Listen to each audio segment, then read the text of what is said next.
Okay, this is going to be our final video today. So, looking at page 428, number 27, all right, the instructions say change to equivalent fractions having the least common denominator, okay? All right. So what we need to do is we need to change each one of these rational expressions into a new rational expression that has a common denominator with each of these rational expressions, okay? And we're slowly but surely getting to a point where we are able to change a rational expression to an equivalent rational expression that has a lowest common denominator in order for us to do chapter 11, section 7, which is adding and subtracting rational expressions, okay? In order to add and subtract, we have to know the least common denominator. We have to have the same common denominator, okay? So how do we do this? Well, let's look at our three-step rule, okay? The first step is we need to factor each denominator completely. So we need to rewrite each one of these fractions with a completely factored denominator. So the first one, we have x squared plus 2x minus 15 in the denominator. So we need to factor that, all right? What two numbers multiplied to each other equals negative 15, but added equals positive 2? Well, that would be a positive 5 and a negative 3, right? So we can rewrite this as 1 over x plus 5 times x minus 3, right? So 1 over x plus 5 times x minus 3 is the exact same fraction or rational expression as 1 over x squared plus 2x minus 15. I just factored the denominator, okay? The next one, 1 over x squared minus 6x plus 9, okay? So how do we factor that denominator? Well, I need to find two numbers that when multiplied together gives me positive 9, but when I add them together, I get negative 6. Well, that's going to be negative 3, isn't it? Right? Negative 3 times negative 3 is positive 9. Negative 3 plus a negative 3 is negative 6. So I'm going to have x minus 3 times x minus 3. Okay? So x minus 3 times x minus 3 is the exact same as x squared minus 6x plus 9. It's just factored, okay?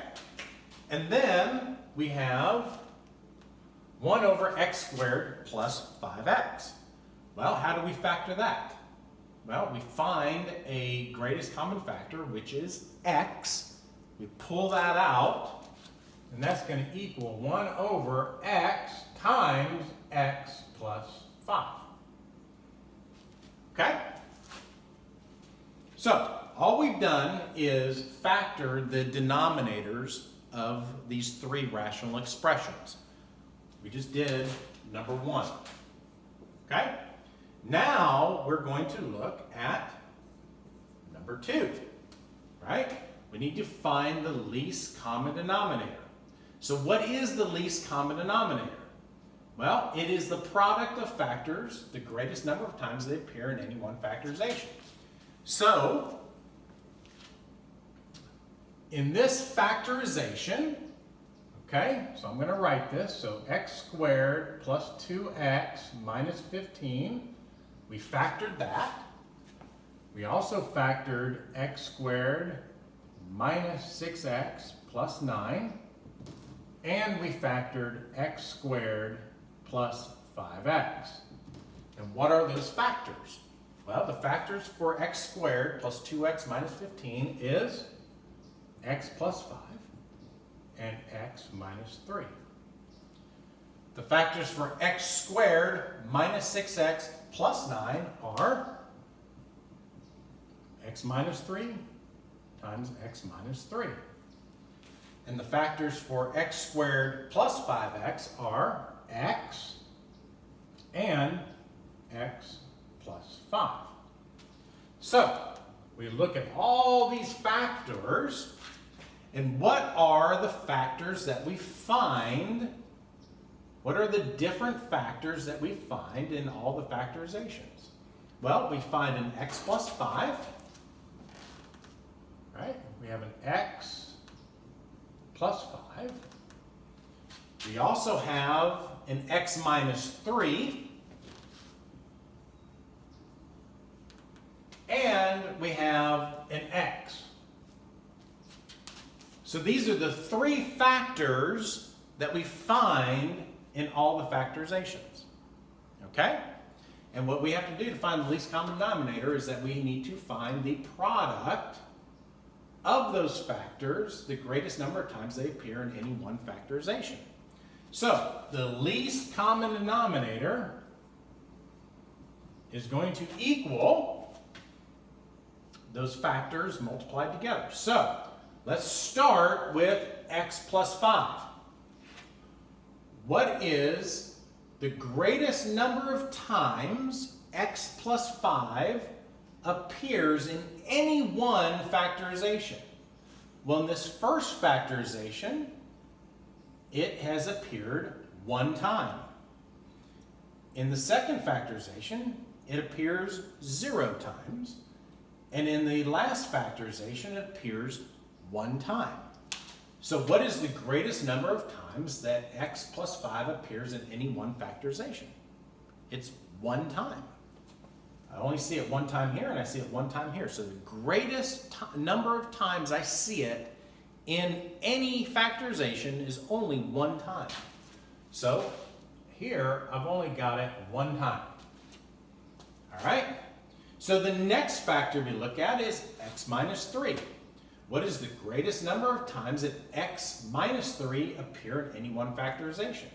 Well, the first factorization appears once, the second factorization appears twice, and the last factorization it doesn't appear at all. So what is the greatest number of times it appears in any one factorization? Well, it appears twice here. That's the most times we see it in any one factorization, is twice. So we've got two x minus 3's, okay? Now we look at the last factor, which is x, right? What is the greatest number of times x appears in any one factorization?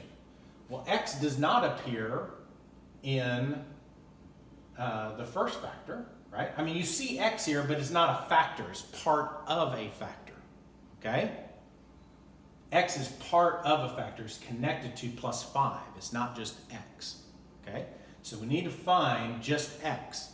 So how many times does x appear as a factor in the first one? 0 times. How many times does x appear in the second factor? Factorization. 0 times. How many times does x appear in the last factorization? Once. Okay? Only one time. So, what is the greatest number of times that x appears in any one factorization? It's one time. All right? One time. So, the least common denominator is the product of these factors, the greatest amount of times that they're found in any one factorization. We found that out. So our least common denominator is going to be x plus 5 times the next factor, x minus 3. But how many times? 2 times. So I've got to multiply it twice. Times our last factor. We only see it one time. So I'm just going to put the x in front here. Okay? So our least common denominator for these 3 rational expressions is x times x plus 5 times x minus 3 times x minus 3. Okay? Hopefully you all see that. So that is our least common denominator. All right? So I am going to erase this. All right? I'm going to erase this.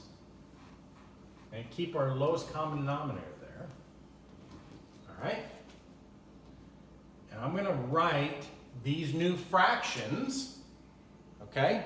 And I'm going to write them with an equivalent denominator, okay? So, I've got, what is my new denominator that we're trying to get to?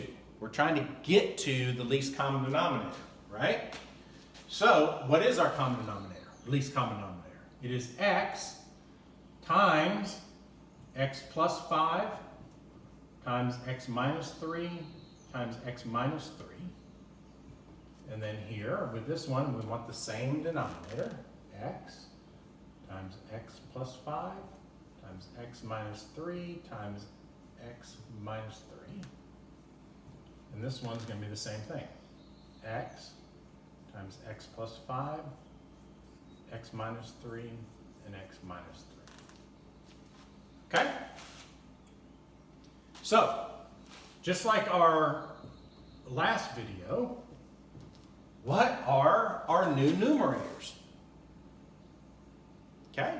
Well, we need to look at the original denominator and find out what did we have to multiply to the denominator to get our new lowest common denominator. Well, in this one, we had an x plus 5 and an x minus 3. Well, I've got x plus 5, I've got x minus 3, but what don't I have? Well, I'm missing this guy, and I'm missing this guy. I'm missing the x, and I'm missing the extra x minus 3. All right? So, in order to get to this denominator, I had to multiply x times x minus 3 to this denominator. So if I multiplied x times x minus 3 to this denominator, I also have to multiply it to the numerator. So what is x times x minus 3 times 1? Well, that equals x times x minus 3. Okay? So we look at the next one. The original denominator was x minus 3 times x minus 3. In our least common denominator, what other, so I've got x minus 3 and I've got x minus 3, but I don't have x plus 5 and I don't have x. So in order to change this denominator, x minus 3 times x minus 3, to the lowest common denominator, I had to multiply this denominator by x times x plus 5.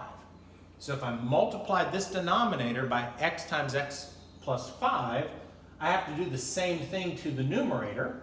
So 1 times x plus 5 equals x times x plus 5. All right. Then we look at the last rational expression. Okay? I look at the factors there. I've got x, and I've got x plus 5. So I've got an x, I've got an x plus 5, but I don't have an x minus 3 or the other x minus 3. So I have to multiply this denominator by x minus 3 times x minus 3 to get our lowest common denominator. So what do I have to do to the numerator? Well, I have to multiply that numerator 1 by x minus 3 times x minus 3. So 1 times x minus 3 times x minus 3 is x minus 3 times x minus 3. Okay? So there is your answer. Okay? Change to equivalent fractions having a lowest common denominator. We found the lowest common denominator, okay? And then we changed the original rational expression to another rational expression, okay? They're equivalent values, all right? But they're just different rational expressions because they have a lowest common denominator. Now I can take these three rational expressions because now they have a lowest common denominator, and now I can add them together, I can subtract them, I can do whatever I want arithmetic to solve if they're added together or subtracted together, because I have a lowest common denominator and I have equivalent value fractions. I have equivalent rational expressions to our original rational expression. Okay? All right, hopefully that helps. Okay? This right here is your answer to that question. Right? I changed these guys to these guys. Okay? By finding my least common denominator, and then I went to step 3, which was multiply each numerator and denominator by the factors needed to make the denominator equal to the lowest common denominator. So, this is our lowest common denominator, and in order to make this denominator the same as this, okay, I had to multiply an x and an x minus 3 to the denominator, right? And then I also had to multiply the exact same factors to the numerator as well, all right? And that's what this means. So you have to find those factors in the lowest common denominator that the original denominator did not have. And you have to multiply them to your denominator and to your numerator to get an equivalent rational expression to our original rational expression. Okay? Hopefully that helps. So let's see here. I'm going to give you some homework. Okay? I'm going to give you some homework. What I want you guys to do, we're going to stay with section 6. And what I want you to do is on page, homework, page 427, I want you guys to do numbers 2, 6, and 10. I want you to do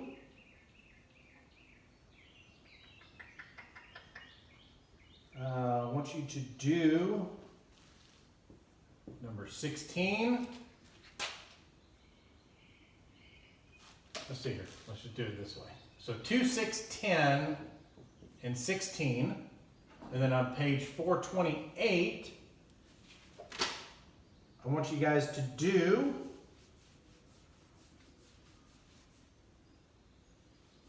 let's do 26 and 32. All right, so it's only 6 problems, okay? Should be review for some of you, but for others, I'd probably say half the class, this is probably not review. We are still learning this, okay, with the number of messages that I got. So, 6 problems. I want you to do those.